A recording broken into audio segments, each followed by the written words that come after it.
Madrid, Toledo, Amberes, Bruselas, Lille, Ámsterdam, México.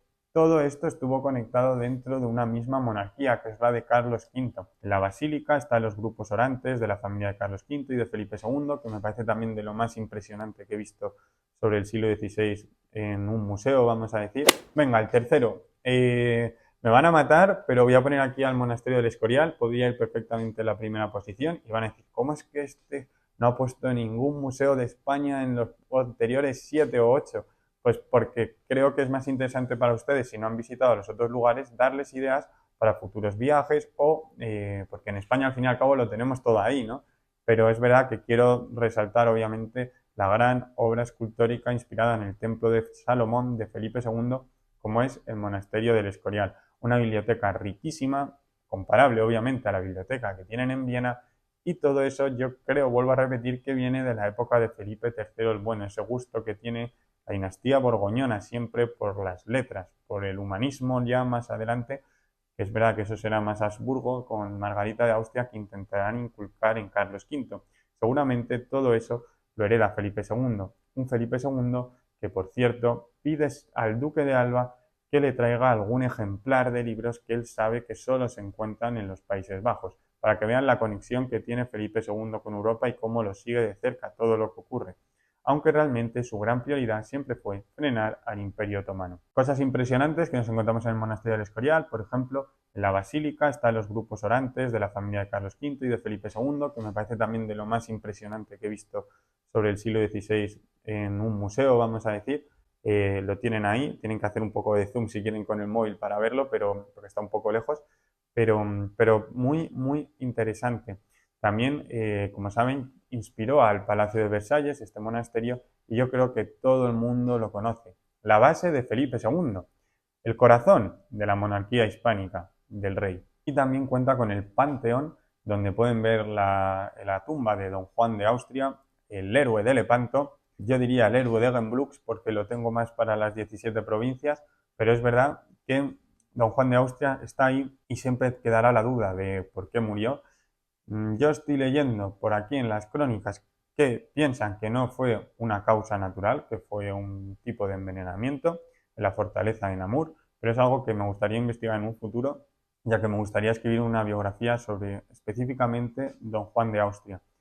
Y luego también tenemos a Carolus V, que es como aparece en su tumba, para también desmontar un poco todo lo que pensamos de hay que decir Carlos I, porque es que es de España.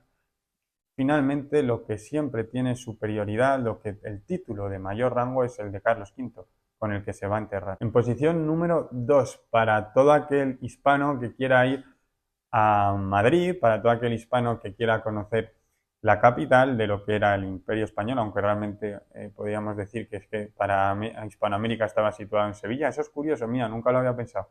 Realmente podríamos decir un poco que casi la capital para Hispanoamérica estaba en Sevilla y para Europa podríamos decir que está en Madrid, aunque realmente es un poco así algo, vamos a decir, metafórico, porque realmente, porque también era Madrid, ¿no?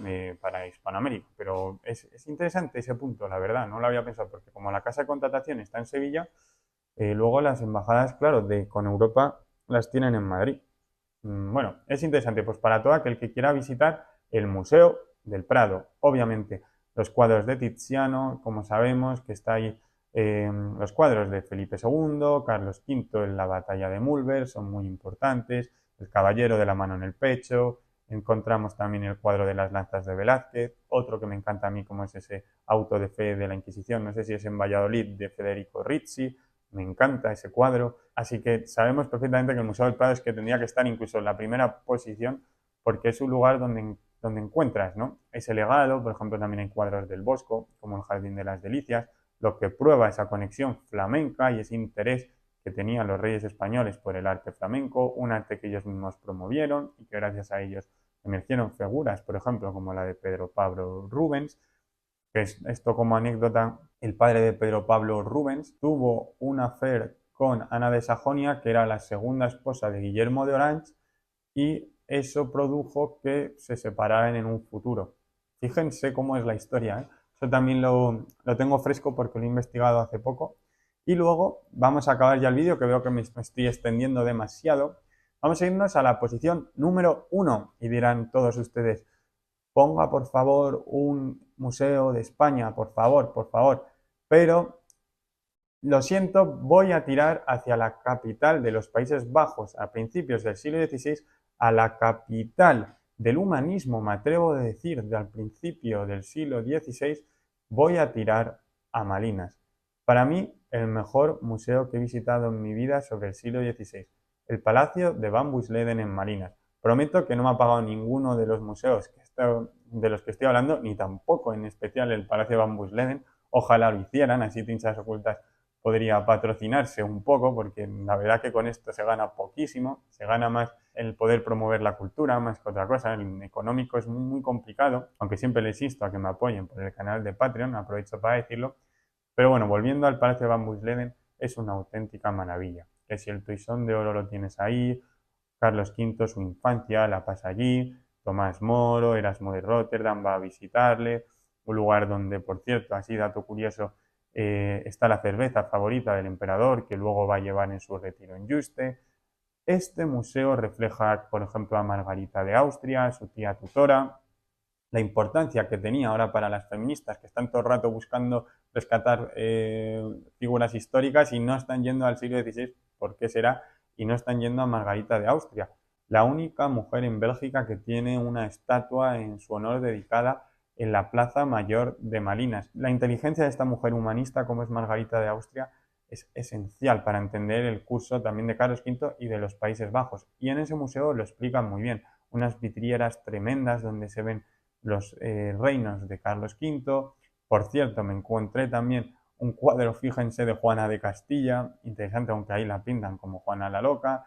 Tienen cuadros también de cómo Carlos V era joven, cuando sería Carlos de Luxemburgo o Príncipe Carlos, si preferimos llamarle. Tenemos cuadros también más sobre el emperador que nunca había visto, Toisón de Oro como he repetido, un lugar que te conecta y te traslada realmente a ese siglo XVI y que creo que se merece como principal colofón entender cómo en el pasado hubo un emperador, en ese momento no lo era, pero lo será en un futuro, porque trasladará su capital a Bruselas cuando muera Margarita de Austria y, por cierto, le dará el título de gobernadora a María de Hungría, otra mujer. Hay que explorar esa faceta de Carlos, cómo delegó sus responsabilidades en muchas mujeres a lo largo de su vida.